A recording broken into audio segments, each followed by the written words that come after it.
Greetings. Welcome to our daily Devo for Friday, the 20th of October today. The 20th of October. Goes. Today's devotion is entitled Jesus' Transfiguration. Jesus' Transfiguration. Passages cited will be Matthew 17, Mark 9, Luke 9. Again, one of those things that happens that three of the gospel writers cover, but John, he's out in a field of his own, kind of a different purpose in writing what he wrote. It's an incredible story, and I'm assuming our author will cover this, but Jesus swears the three guys to secrecy that day. Don't tell anybody about what you just saw until later, and they will then all write about it later on. The problem is understandable. Jesus had just given details about his final trip to Jerusalem. There he faced arrest, trial, torture, and execution. While Peter verbally and vehemently objected, I suspect others felt the same way. The decision to go to Jerusalem under these circumstances was out of the question. The resistance had begun, and Jesus could not afford to expend time and energy fighting his students' objections all the way to Jerusalem. The Transfiguration was meant to defeat this resistance through four interacting components. First, Jesus led Peter, James, and John onto a high mountain. Given the fact that they were still in the region of Caesarea Philippi, with a return to Galilee still in the future, this high mountain had to be near Caesarea Philippi. And given the adjective high, there was only one mountain that fits.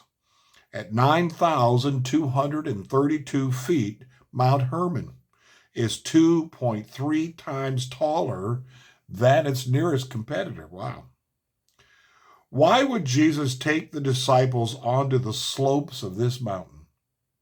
Because mountains were the usual setting for the sharing of divine insights, like Mount Sinai or Mount Zion. When Peter recalls the experience, he puts the geography in that category, calling it the sacred mountain. He does that in 2 Peter 1:18. The second element was the physical change in Jesus' appearance. As he was praying, Luke 9:29, as he was praying, the appearance of his face changed, and his clothes became as bright as a flash of lightning. This powerful visual brought the disciples to a new level of attentiveness. That's kind of an understatement, I would guess. Talk about catching your attention. The third element was the appearance of Moses and Elijah. These were the two Old Testament prophets who played a significant role in advancing the plan of salvation. Note, they were not merely present, but were talking with Jesus about the next step of that plan, his trip to Jerusalem. If these noteworthy figures did not object, why should the disciples?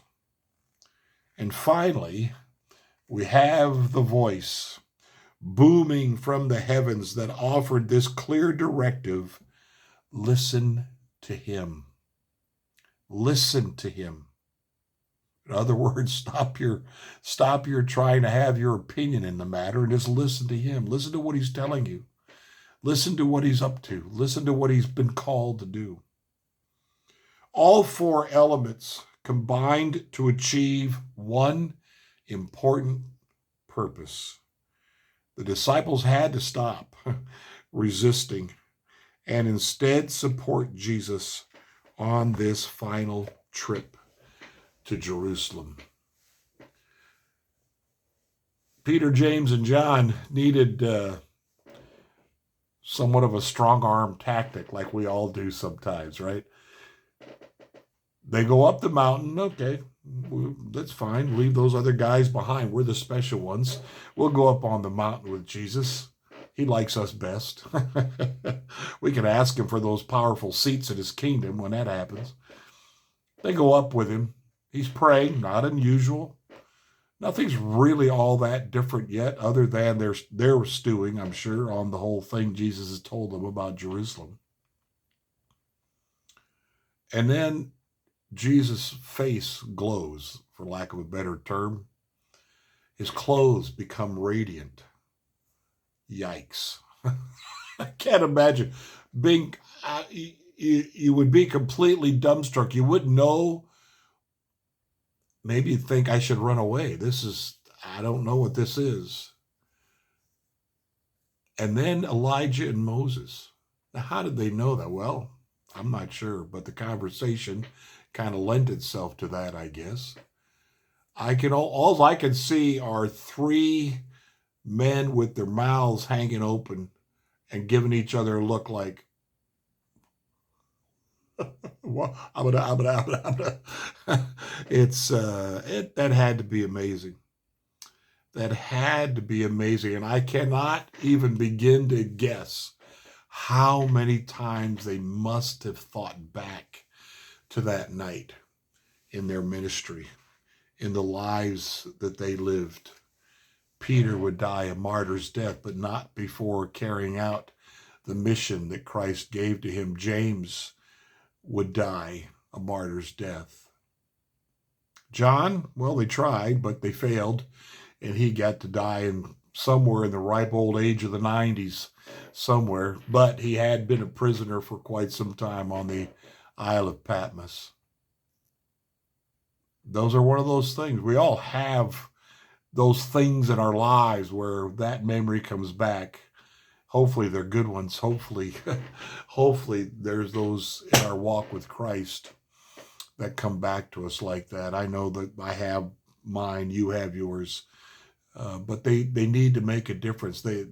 They were meant to happen from God's purpose and planning for a reason in our lives, to change us, to teach us something, to get our attention, for sure. It's just expect the unexpected, as someone's new favorite statement is, that is a friend of mine. Expect the unexpected, because that's what it means to follow the Lord. Don't expect that you're going to get to live your life the way you've always lived it. He wants to teach us some things, and so the unexpected shows up, and he says, here, let's learn some things today. Blessings to you today on this Friday, and expect the unexpected because of who Jesus is.